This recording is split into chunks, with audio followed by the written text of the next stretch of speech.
Okay, so good afternoon, good morning. It is Shabbat Kodesh, Tavo, second favorite mitzvah behind Eglah Rupa, obviously. So each year, thank God, Bill kind of come up with a different sefer.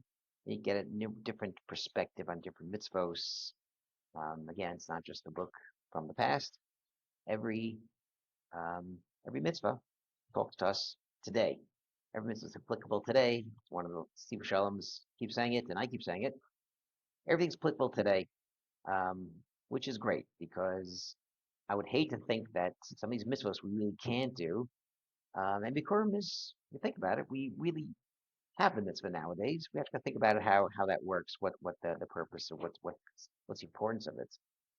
So the Steve Shalom really goes to town. Um, maybe 20 pages or something with Bikurim. Maybe it's the only they talked about this mitzvah more than any other part of the Torah, perhaps.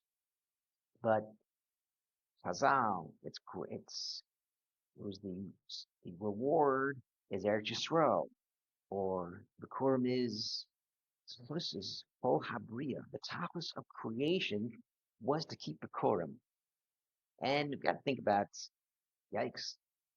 That's probably the most inexpensive, cheapest mitzvah out of 613. A grape, again, these are things that have no shear because they had in fancy davening in the morning. They have little shear, bikurim. So one grape, one apple, Gabanan means any fruits, an orange, fig, a date, one. It counts. And the mitzvah is so unique that we have things that don't apply to any other mitzvah. For example, you go to Yerushalayim and the whole city, they all stop what they're doing to welcome and to sing and to play instruments for the people that bring Bikurim. We don't have this any other mitzvah. Ad kedei kach. The Mishnah says if you're working and it's time to say Shema in your upper tree, just stop for a second. Don't even go down. So davening, Shemona Esrei is not as important as Bikurim. Stop work for Bikurim, someone else's Bikurim, as opposed to you davening. Fascinating.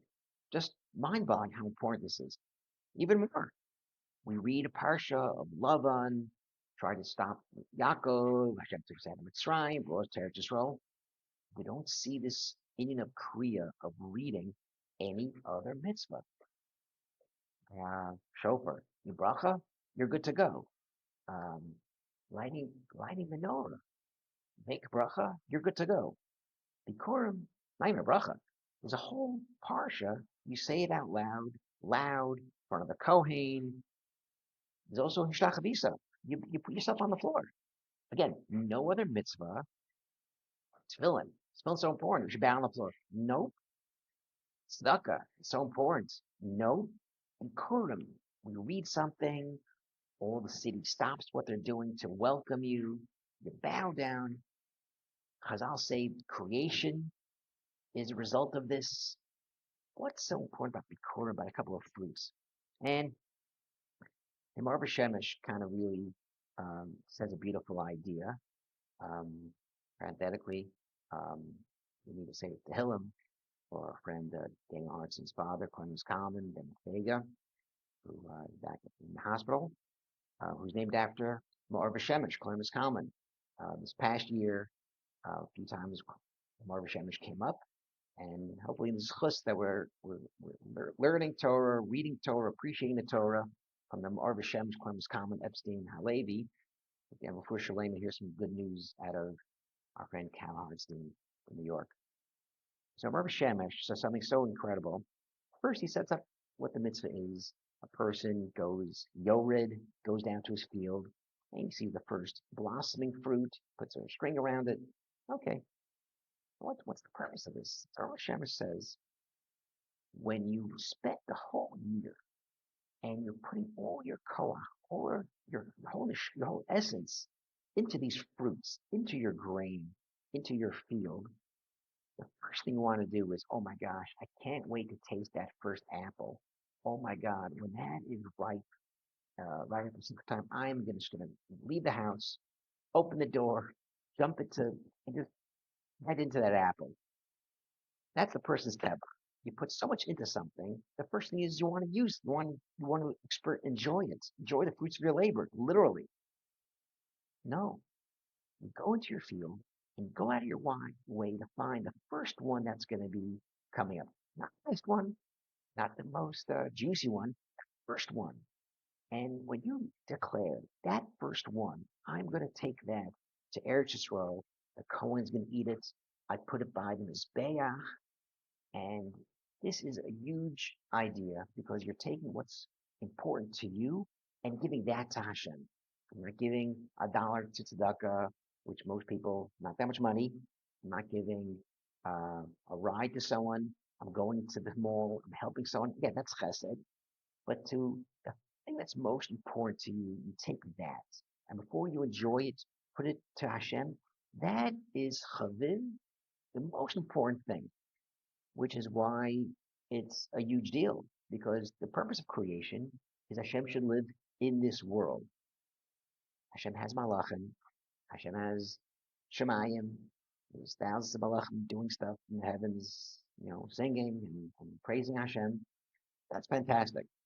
But Hashem really wants is to live in this world, to live amongst the people, to see people taking their mundane actions, their day-to-day lives, and elevating that as best they can.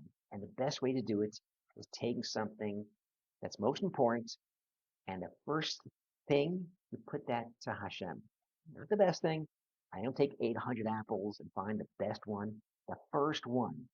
First thing you do in the morning. The first thing you learn in the day. Before you make money, putting tzedakah aside. Before you go to work, putting time for Torah aside. You want to turn on the jets or something? Did you learn today? The first free time you have. The first thing you do. 5 o'clock, finish your work. What's the first thing you do? Put on Netflix, go to a shiur. The first thing you do. You go to YouTube, or you put on a shiur, go to learn with Chavrusa.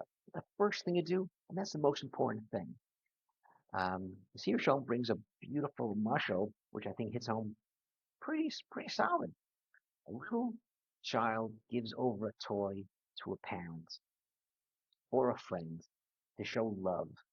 A kid has 3 Matchbox cars or Legos or something. And the kid shares. You know what? I have 3. Dad, Tati, Abba, here's 1. Or Saba, play with this. Or as a neighbor, have 2 cookies, here's 1. This is a big deal because this shows parents the kid really appreciates you. Cookies not that big a deal, but a kid only has 2 cookies in their. What does a kid have in their portfolio? A couple of cars, some cookies, and I don't know, pacifier. When you give something that's important to that child, you get something that shows love. And what's most important to us is time and things that we love the most. Whatever you love the most in this world, give some of that to Hashem first. That is huge. And that's why Bikurrim is such a big deal. Whatever's yours and is chaviv to you, give that aside. Before you experience it, give it aside to Hashem.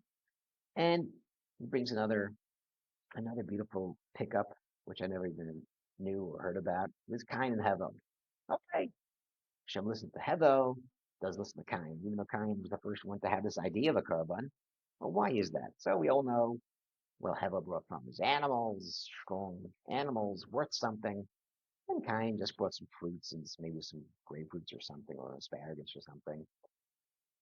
But Seir Shalom brings some medrash down, is that one interesting curveball is Kain brought the Pri Hadamah, Minchal Hashem, Pri Hadamah. And Hevel brought from Sono. Again, Pri Hadamah from stuff of the Pri Hadamah. Maybe they were grapefruits, but it was just Adamah. It was Hecker, maybe it was stolen even. It was just stuff. Maybe it was a lot of stuff, but it was just stuff. Hevel brought the Choros Sono, the first or the best of his own. It's Sono, Doesn't say kind brought ad maso, his own stuff. And that's, Mr. Shalom says, is a huge difference. You can take anything that's not important to you, or you could find something, give that away. That's easy. Found money, a bonus, something that's not really yours, you just found or something on the streets. Give that tzedakah, find $1, give that away. That's easy. Take stuff that's really yours, and now you'll have less of that. That's a bigger deal.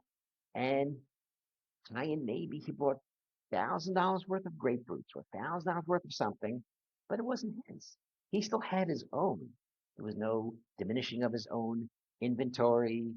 He still was a millionaire before, a millionaire after.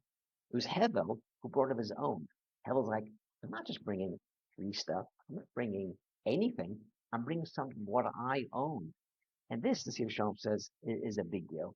And it's something, again, you can spend really rather safer on Bikurrim, how special it is. That's really what Hashem wants. That's not $1. It's not $2. Um, rides are important, giving rides to people and doing chesed and Torah, obviously. But to take what's important, every person has their own thing. Some people, time is important. You have a certain amount of time, you're home to relax. Take some of that time for Hashem first. You want to watch the Mets. That's great. It's good to relax, sit around with your kids, watch the Mets. But did you not admire first? Well, afterwards, do it first. Show that you have X amount of time. The first part of it, do for Hashem. It's kind of like the old mushal with the zeros. A bunch of zeros, you put a one ahead of it, it's now a million, as opposed to the end where it's one. Whatever you do first, your best co-host, that's the most important for Hashem. Thank you very much. Shabbat Shalom.